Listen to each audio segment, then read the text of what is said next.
if you want to really see something that's said, take a look at what happened.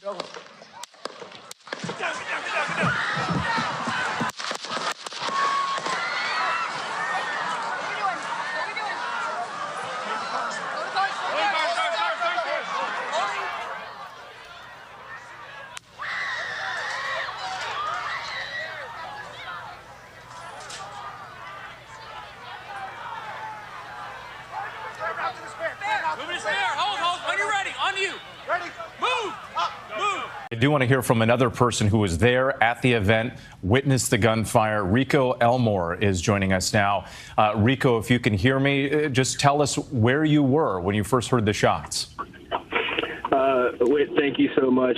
And also, with all due respect, my prayers go out to the family when this all occurred. I know it's very rough. So I was positioned probably about maybe 20 feet away from the president at the point in time when he was making his address. I was to the right of the stage due to me being I was a speaker at the event. So I did my speech earlier today during the pre-program, and I was a few feet from where this all occurred. We heard the shots, and I thought it was, first of all, it was fireworks because, you know, people are on edge, and any kind of loud boom you hear, you're going to think gunshots immediately, especially because of the environment of what was going on. And I turned around, and someone yelled medic, and I looked, and there was no way a medic could have got to that person in time. So I left my seat, took my tie off, I jumped over the barrier, and I ran to the individual. But when I got there, it was too late. The person was bleeding out through their head. And like I said, once again, respects to the family because this is a very tough time.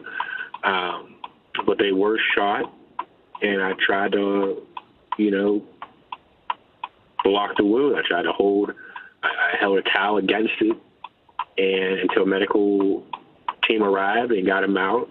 And, you know, from there I helped the police and crowd control with getting people out of there because people were very nervous, people were very hesitant, and we had to move people fast and get them into a safe location opposite of where the shooter was at or said to be at.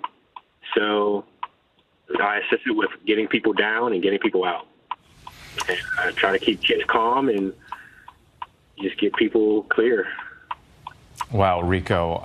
Obviously, we want to be sensitive to the victim's family. Yes. But can you tell us more about this person, where they were? Was it a man? Was it a woman? Well, it was a male. It was a male victim. He was literally just sitting there in the stands. He had to be maybe 3 or 4 rows up from the bottom of the bleachers where everybody was sitting. And 1 second where everyone's cheering and happy and listening to what Trump's saying, and the next minute he's gone. Rico, did you have any training in this sort of like first aid? I mean, this is life-saving aid that you're describing here. I mean, I'm in the military.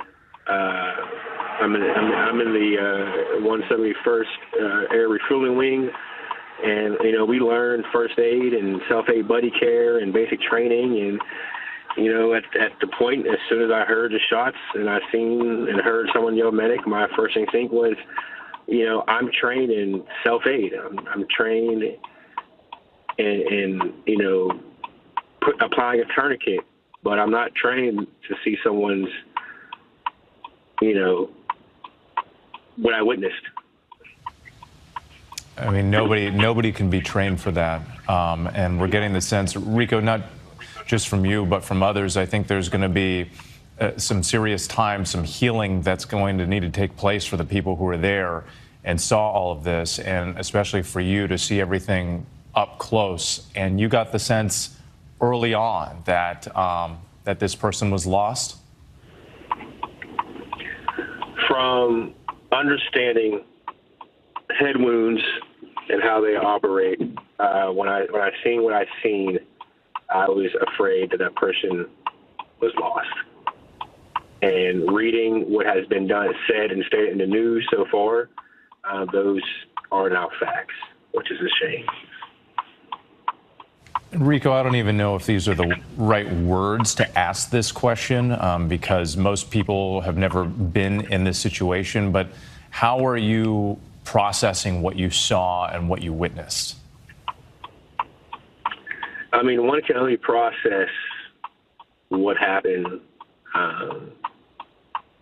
hopefully as slow as possible. But my worry, my heart at this point in time is not for myself, but it's for the families of the loved one. Rico Elmore, it's important. Thank you again for your time, and I'm sure the family is grateful, at least at your efforts. That you jumped in and you did everything you could to help out. And of course, our hearts go out to all the victims and you as well. And we're thankful that you're okay and able to share your story. Thank you very much tonight. Thank you.